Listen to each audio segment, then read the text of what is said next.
Conservative ally of President Trump's, Republican Senator Tom Cotton of Arkansas, joins us. And Senator, I really appreciate your time. Thank you very much. So tonight, when we go through these topics, there's a lot on the table. Anything can come up under the way the parameters have been put. One of the key ones is going to be the record of the president and Joe Biden. The New York Times, of course, this week reports President Trump paid $750 in federal income taxes in 2016 and 2017. Senator, you obviously know the numbers. The average American household pays much more than that, well over $1,000 in income tax. Do you think it is a problem that the president, says he's a billionaire, paid only $750? Well, Erin, I want to point out that I don't necessarily credit the New York Times reporting on this topic, since they claim to have obtained documents. It's not clear they even obtained them in a legal manner without revealing the contents of any of those documents. So I'm not going to speculate about unsubstantiated reports. I will say that I think most Americans care less about the past of Donald Trump's business than the future of their family and their job and their community. And on that front, the record is clear. Donald Trump has been a far superior president than Joe Biden would be in the next 4 years. I understand you don't want to talk about hypotheticals, but it does seem sort of like a way of avoiding the question. I mean, when you saw it, I would imagine your jaw dropped, didn't it? $750? Well, no, Erin, my jaw didn't drop because, again, that's an unsubstantiated claim. The New York Times claims to have obtained these records. Right. They're not releasing the records. They said they're not going to release the records. They reported very similar stories just 4 years ago. Obviously, the real estate business is a very volatile business. Some years you do very well, some years you do very poorly. But the bottom line is that most Americans, in my opinion, care more about their future than about the past of Donald Trump's businesses. That's why this economy is going to be settled, or this debate is going to be settled on topics like the economy and the coronavirus and the Supreme Court. Yes, of course, the president, though, as we all know, one of the biggest parts of his platform when he ran for office was, I'm going to run this country the way I ran my businesses. And I'm an outsider and I don't do the political thing right, but I can run a business. And don't you want someone who can do that? So when you look at this situation where with chronic losses and year after year after year, right, no income in 10 out of 15 years, $400 million in debt, that does not add up to someone who's running a business well. So on that basis, it questions the entire premise, right, of his presidency. So doesn't that worry you? So Erin, I don't think we have to look at his prediction anymore. We can look at his record. Look at where this economy was in February before the economy got knocked on its back by the coronavirus.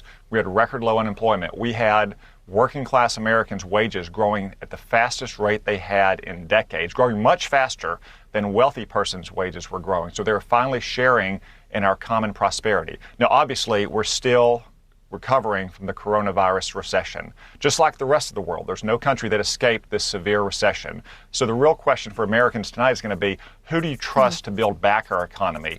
The president who helped you build the strongest economy in our lifetime, or Joe Biden, who helped Barack Obama keep the economy stuck in neutral for 8 years? Well, I sure hope, I know everyone in this country hopes you're right that we're in recovery. Obviously, Disney today announcing, another 28,000 layoffs. We don't know where we are and whether things are still going down as opposed to up. The big question for all Americans. Senator, I want to ask you, though, about the debt. And I think this is significant given your expertise, right? You know a whole lot about this on the Intelligence Committee and with all of your experience in the Senate. The president, more than $400 million in debt, according to that report. And obviously, we know most of that is due over the next 4 years. Just to ask you, with your expertise, if someone asked for a security clearance with that sort of debt, would you ever give it if you did not know to whom that debt was due?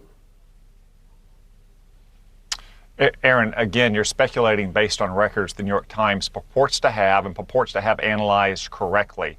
I'm not going to engage in that kind of speculation. Look, the American people were presented with many of these same questions 4 years ago when they elected Donald Trump. He's disclosed his finances every 4 years as required by law. He's never put his taxes out. That's why this election is going to turn not on his past, but about their future. He's filed the required financial disclosure statements that any president or any federal office holder has to disclose every year for the last 4 years. He'll keep doing that for the next 4 years.